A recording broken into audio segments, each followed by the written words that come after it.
dia, Paulo Moura, cientista político, 31 de julho de 2021. E aí, gente, pensaram que eu não ia analisar o vídeo do presidente Bolsonaro na live de ontem?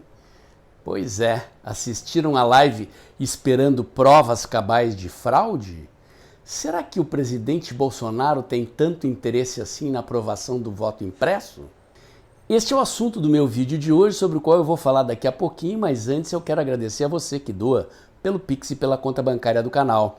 A sua doação ajuda a melhorar a estrutura do canal, a ampliar o alcance dos meus vídeos, lembrando que este é um canal que faz análise política com viés conservador, à luz da ciência política e da teoria da comunicação, em vídeos curtos. E se você ainda não se inscreveu no meu canal do Telegram, o Dextra by Paulo Moura, convido você a fazê-lo. Lá eu posto diariamente os links das notícias e análises do meu site, o dextra.jor.br, e logo cedinho da manhã os links dos vídeos aqui do canal. E por segurança contra a censura, criei um canal alternativo na cos.tv. Dextra Jornalismo é o nome do meu canal lá. Inscreva-se no meu canal do Telegram e na Cos TV, que você não perderá contato comigo e com os meus conteúdos se eu sofrer censura em alguma mídia social. Muito bem, gente. Muita gente comentou nos comentários da comunidade no vídeo de ontem, me perguntando se eu não ia analisar o vídeo da live do presidente. Óbvio que eu não poderia deixar de analisar, mas a análise política de uma peça de comunicação só fica completa se ela contemplar a forma como esta peça de comunicação foi recebida. Comunicação não é o que a gente diz, é o que os outros entendem, diz um chavão que a gente estuda nas faculdades de comunicação. Portanto, não bastava analisar o conteúdo da fala do presidente e do vídeo que ele exibiu, mas também era preciso observar como ele seria socialmente recebido, e por isso hoje eu estou analisando e tentando fazer uma análise mais completa, tentando também desvendar a estratégia que está por trás das intenções do presidente Bolsonaro. Em primeiro lugar, então, é preciso dizer que quem assistiu o vídeo esperando provas cabais de fraude não está entendendo nada. Só seria possível provar que houve fraude se a eleição fosse auditável. E se a eleição fosse auditável e houvesse fraude, a fraude teria sido denunciada, investigada e comprovada lá na eleição e não agora, 2, 3 anos depois. O que o presidente poderia fazer é o que ele fez: mostrar indícios e evidências que atestem a necessidade de aprovação do voto impresso e auditável e da contagem pública. A mídia, no entanto, reagiu com um verdadeiro bombardeio. Aliás, não só a mídia. Os meus coleguinhas da ciência política, os analistas do mainstream da academia, os comentaristas políticos da imprensa, a oposição, nada que já não estivesse na equação estratégica do presidente Bolsonaro. O presidente Bolsonaro não falou para esses caras. O presidente Bolsonaro falou para dois públicos, mais especificamente para o seu exército, para nós que apoiamos o presidente e para o povão em geral. Isto se depreende da linguagem, do conteúdo do que ele falou, e ao tentar falar com o povão, ele utilizou linguagem simples, vídeos claros, elaborados para explicar as possibilidades de fraude na urna eleitoral ou reportagens de televisão, legitimando a sua argumentação em reportagens, inclusive, feitas pela Rede Globo e pela Rede Bandeirantes, reportagens e comentários de jornalistas que corroboravam a argumentação do presidente a favor do voto impresso e do voto auditável. A reação da mídia e dos analistas e comentaristas, como eu disse, era previsível. Dissesse o presidente o que dissesse, eles iriam cair de pau no dia seguinte. Portanto, o presidente sabia o que estava fazendo, fez de caso pensado. O programa tem um extenso roteiro que foi seguido ipsis literis. Eu me dei ao trabalho de reassistir o programa 2 vezes, anotei tópico a tópico todos os conteúdos que o presidente abordou e tenho uma relativa certeza do que eu vou dizer aqui. Primeiro, Este vídeo é parte de uma estratégia que está em andamento, que tem a ver não apenas com o atual momento político, mas também com a eleição de 2022. O que o presidente está executando como estratégia política de governo e visando a eleição presidencial? Primeiro, está trazendo mais centrão para dentro do governo. Não apenas motivando a governabilidade e impedir um processo de impeachment, mas também visando compor o arco de alianças partidárias que fará a coligação, a aliança eleitoral de sustentação da sua candidatura a presidente, que deve incluir o Partido Progressista, o Partido Republicanos, o Partido Liberal, o PTB e, eventualmente, mais um grupo de pequenos partidos, uma aliança respeitável. E, nesse aspecto, enquanto Lula, na moita, percorre o país conversando com caciques políticos do Centrão nos estados, o presidente já está consolidando a sua coligação eleitoral, as bases da sua governabilidade e da imprescindível tarefa de barrar um eventual processo de impeachment no Congresso. Segunda aposta do presidente, ao fazer esta fala da forma como foi feita, é mobilizar a todos nós para irmos às ruas no dia 1º. O presidente citou explicitamente o seu exército, que não é o Exército Verde-Oliva, o exército do presidente é o povo que o apoia nas redes e nas ruas. E falou claramente, cifradamente, que se ele quisesse pedir, ele botaria 1 milhão de pessoas na rua. Deu o recado, é o que ele está esperando de nós. Também, ao defender o deputado Daniel Silveira contra a prisão absurda e ilegal do STF, defendeu um guerreiro que foi abatido no campo de batalha, demonstrando que não se esqueceu e não deixou o guerreiro para trás.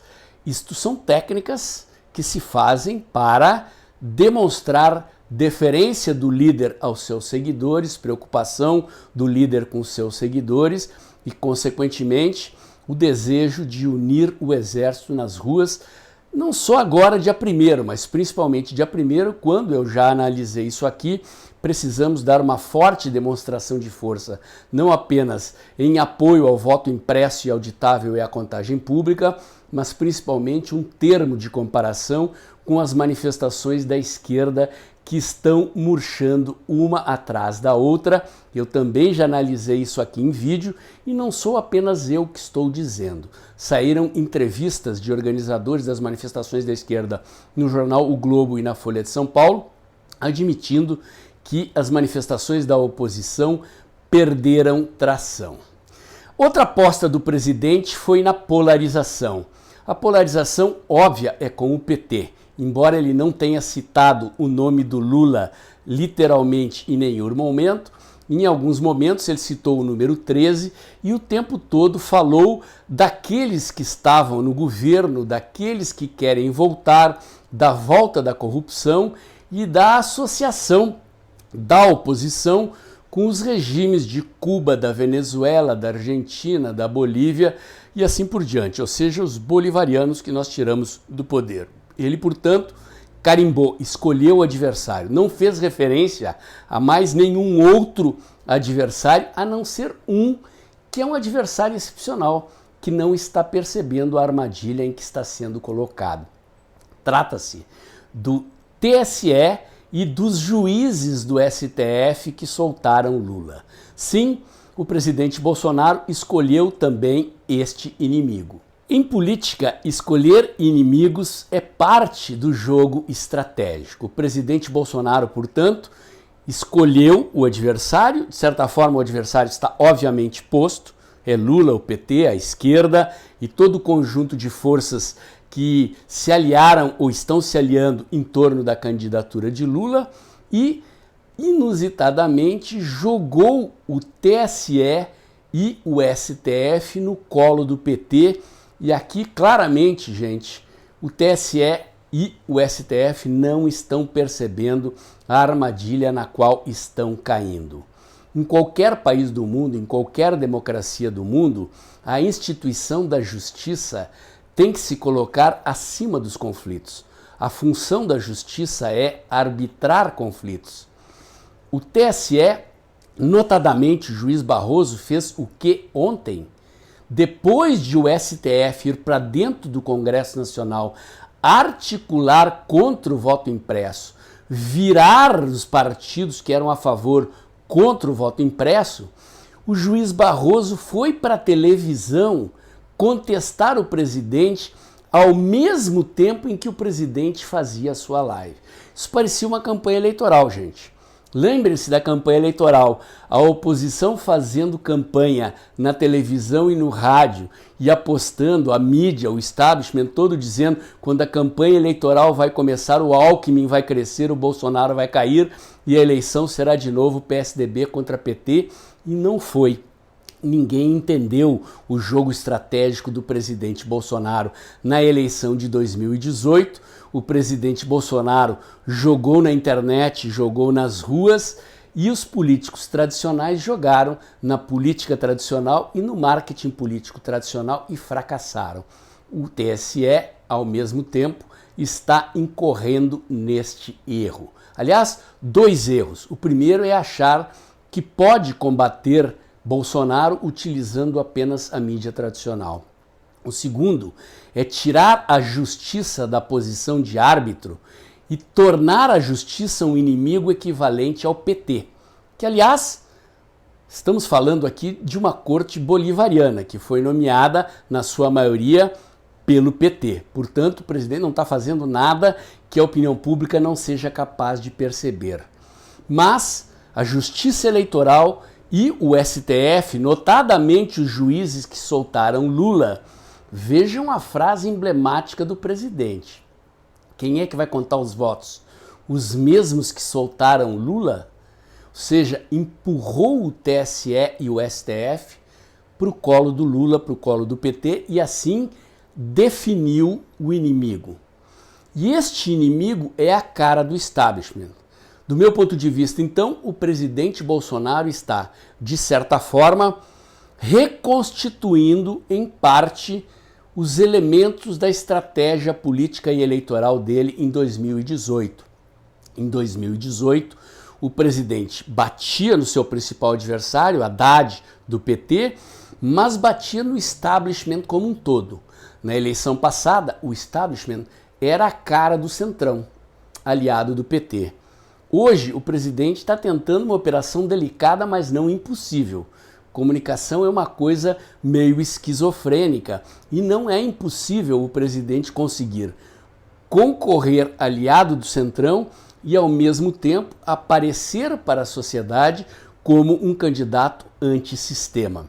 E quem é a cara do sistema hoje, no discurso do presidente Bolsonaro? O TSE e o STF. O presidente, portanto, está aqui, de certa forma, já começando a sua estratégia política e a sua estratégia eleitoral. Comunicou-se, como eu disse, com o seu exército, com nós que o apoiamos, convocando a gente para ir para as ruas nesse domingo e em outras oportunidades, mas também fazendo uma peça de comunicação que foi absolutamente convincente, não para os jornalistas, para os cientistas políticos, para os analistas cuja reação, como eu disse, era previsível. Uma peça de comunicação compreensível para o povão. Aqueles videozinhos ali falando da programação do computador, de como se pode alterar uma linha de comando de um programa de computador para fraudar a urna eletrônica, foi feita de uma maneira absolutamente compreensível. Notadamente, o vídeo da TV Bandeirantes mostrando uma reportagem sobre fraude na cidade de Caxias, no Maranhão, com o próprio povo reclamando de fraude, coloca os críticos do presidente Bolsonaro contra o povo. Porque se o presidente Bolsonaro mostrou o povo reclamando de fraude numa eleição de prefeitura no interior do Maranhão, quando a mídia e os analistas políticos e a oposição atacam o presidente, estão atacando aquelas pessoas que estavam ali no vídeo, na reportagem da TV Bandeirantes, que estavam reclamando de fraude reforçando os argumentos do presidente. Como eu disse, o presidente Bolsonaro não só foi convincente, não para quem não seria convencido de jeito nenhum, mas para quem pode ser convencido. Nós que apoiamos o presidente e defendemos o voto impresso e auditável e a contagem pública, não precisamos ser convencidos. O presidente só nos entregou peças de vídeo que a essa altura do campeonato estão sendo viralizadas por todas as redes sociais e atingindo quem? Atingindo o povão, atingindo a maioria dos eleitores com peças de comunicação que o povo entende. Entende a linguagem do presidente e entende esses vídeos que o presidente inseriu ali no contexto, no meio do roteiro da sua live, na qual o presidente gastou toda a parte inicial da live para defender o seu governo, defender as suas realizações. Neste meio tempo, tudo eu estava acompanhando o jornal da CNN, o jornal da Band, o jornal da Globo News. Todos eles já foram tirando a live do ar e botando especialistas ou botando o próprio juiz Barroso a bater no presidente Bolsonaro e a criticar os seus argumentos e a sua falta de provas. E aí ele entra com essas peças de comunicação, então, explicando como se pode fraudar as urnas e mostrando o povo reclamando de fraude numa eleição no interior do Maranhão e, num determinado momento, usando vídeos da própria Globo News na eleição, mostrando que eles esperavam que o presidente Bolsonaro vencesse no primeiro turno e o presidente não venceu. Como eu disse, para quem entende de comunicação popular, para quem entende de linguagem acessível e compreensível ao povo, o presidente Bolsonaro não precisava apresentar provas, precisava apresentar indícios e evidências e uma comunicação que tivesse verossimilhança, capacidade de convencer. E eu lembro, mesmo antes dessa live, há 60 dias atrás, o site Poder 360 fez uma pesquisa que mostrava que 46% das pessoas eram contra o voto impresso e auditável e 40% a favor. 60 dias depois, esta semana, no início dessa semana, eu comentei aqui no canal, o Poder 360 fez outra pesquisa, e isso, em meio ao tiroteio da CPI, a opinião pública virou a favor do voto impresso e auditável. Eu quero crer que depois dessa live e da viralização dos vídeos com os argumentos do presidente, periga a vantagem do voto impresso e auditável ter aumentado junto ao povão, e isto é um baita problema, não só para a oposição, mas principalmente para o STF e para o TSE, para o ministro Barroso. Eu chego a imaginar, eu fiz a provocação lá no início do vídeo, que se o voto impresso e auditável não for aprovado, o presidente Bolsonaro ganha um discurso poderoso na eleição.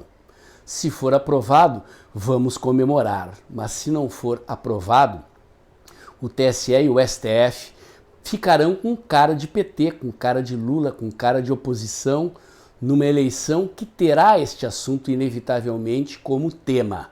Não será o único, nem o tema central, talvez, mas eu já disse isso aqui também para quem acompanha o canal. Quem pauta os temas da eleição tem 99% de chance de vencer. O presidente está pautando a conjuntura, está pautando a mídia. Hoje, o noticiário político de todo o país e da maioria das pessoas que tem alguma conexão com a política é a live do presidente, é o assunto do voto impresso e, como eu acabei de dizer, a penetração do argumento a favor do voto impresso está crescendo. A CPI está de recesso, a oposição perdeu o poder de fogo, o jogo volta a ser jogado no Congresso Nacional com o fim do recesso na semana que vem, mas o presidente volta para o jogo na ofensiva em outra situação. E você aí que está me vendo tem que ir para a rua dia 1º, tem que fazer a sua parte. Nós todos temos que fazer a nossa parte, porque afinal de contas o que está em jogo é a reeleição do presidente Bolsonaro. Espero ter desvendado para vocês o que está por trás da estratégia do presidente Bolsonaro. Estou aqui observando, acho que a estratégia eleitoral talvez ainda não esteja completamente pronta, mas eu desconfio que estou desvendando o que é que está por trás da lógica do presidente e aonde ele quer chegar. E do jeito que vai, com a oposição errando como errou em 2018, não sei não, hein? Mas mesmo que não tenha voto impresso, periga o presidente emplacar a reeleição. O comentário de hoje era esse. Se você gostou, curte, comenta, compartilha, bota o dedãozinho lá, aperta o sininho para o YouTube avisar você quando tem vídeo novo no canal. Inscreva-se aqui no meu canal, inscreva-se também no meu canal do Telegram, o Dextra by Paulo Moura, e não se esqueça, gente, só tem 90 seguidores aqui do canal, lá na cos.tv, no canal Dextra Jornalismo. Vocês não acham que não vai ter censura, né? Pode ter certeza. Vai acontecer como aconteceu lá no Hemisfério Norte, aqui na eleição também. Então é preciso já ir entrando nesses canais alternativos para se proteger da censura e a gente não perder o nosso poder de fogo na comunicação, na internet, na campanha eleitoral, ok? E aproveita que o vídeo está acabando para não esquecer imediatamente depois da vinheta. Faz um pix aí, ajuda o canal a crescer. Até o próximo vídeo.